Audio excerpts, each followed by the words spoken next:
In August of 1590, several ships approached the island of Roanoke in modern-day North Carolina. On board was John White, the governor of the colony. 3 years earlier, he had left Roanoke for England to obtain much-needed supplies. The colonists he left included White's daughter, Eleanor, and granddaughter, Virginia Dare. On his return to Roanoke, however, the governor saw neither of his family members. Worse yet, the entire colony had vanished. Among the sparse clues left behind, there were 2 engravings, one with a partial word, the other with its entirety. The colonists of Roanoke had disappeared. Why did they leave? Where did they go? After more than 400 years, these questions remain unanswered. The lost colony remains the greatest mystery in the American story.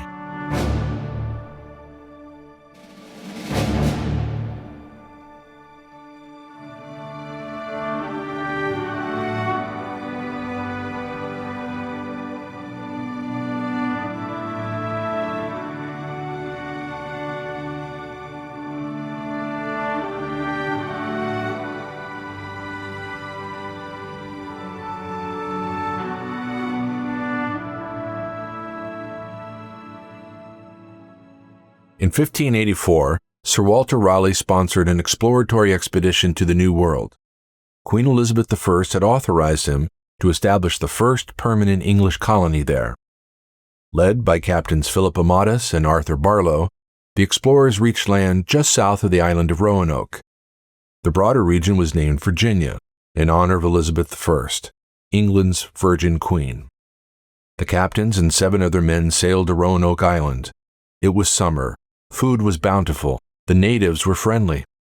Upon returning to England, the expedition would give a highly favorable report to Raleigh. On a second voyage in 1585, captained by Raleigh's cousin, Sir Richard Grenville, a larger group of Englishmen arrived at Roanoke Island. There they built Fort Raleigh. Grenville returned to England for supplies. The colony would quickly fail. Short on food, they survived the winter by relying heavily on support from the natives. Into the summer, the situation worsened. Famine loomed. Tribal resentment toward the settlers rose. Rumors grew that the natives were planning to massacre the white settlers. The colonists killed and beheaded a native chief, Pemisapan, also known as Wingina. The colony had reached a crisis point. Then, later in June, a lucky turn came their way.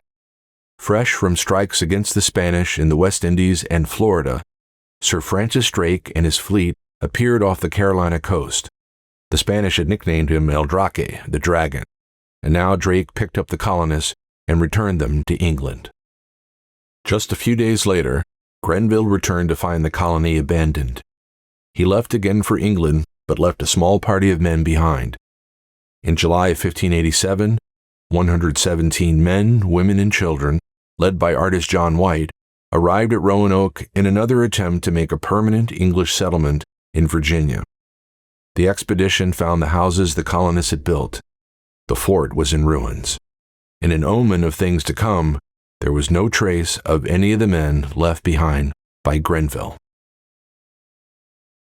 Tensions with the local Native Americans quickly rose when members of the hostile Roanoke tribe killed White's advisor, George Howe.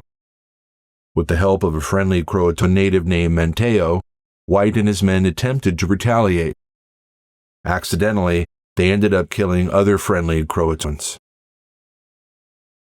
That August, White's granddaughter, Virginia Dare, became the first English child to be born and baptized in America. Shortly after his granddaughter's baptism, White sailed back to England. The colony badly needed supplies.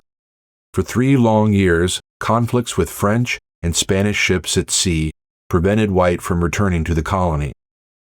When White finally did return in 1590, everyone had vanished. According to his account, the expedition found the letters CRO carved into a tree. They found the word CROATOAN carved into either a fence post or a second tree near the fort's entrance. These discoveries made some sense. Before White left for supplies, the settlers devised a plan for indicating to him that they were moving on from the region. If the colonists were in distress, the plan was to carve a cross above the name of where they were headed. CROATOAN was the hometown of friendly native Manteo. It lay just over 50 miles south of Roanoke on what is now modern-day Cape Hatteras. Above neither of the carvings was there a cross, which was some reassurance to White. Alas, White would not investigate the settlers' fate.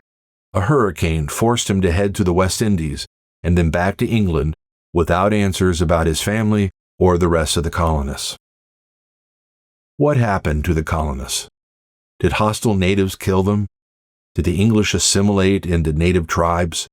Did they try to sail home but die in the attempt? Did Spaniards attack them? We don't know. What was the Roanoke colony is lost to us. Sir Walter Raleigh failed to establish a permanent settlement in Virginia. His efforts and fame, however, steeled English determination to break the Spanish hold on the New World. In 1792, North Carolina established Raleigh as its state capital. In 1941, the Fort Raleigh National Historic Site was established. For the last century, a popular pipe tobacco has also borne his name. As for Roanoke, the island would play some future role as part of America's story. During the Civil War, after General Ambrose Burnside and Union forces took control of the island, black slaves found refuge there. It became known as the Freedmen's Colony. In 1902, radio pioneer Reginald Fessenden used a radio tower on Roanoke Island in one of the earliest voice transmissions in history. Of female subjects in histories and fictions, Virginia Dare has been North Carolina's most popular. Still, the island's greatest legacy remains the unsolved mystery of the lost colony of Roanoke.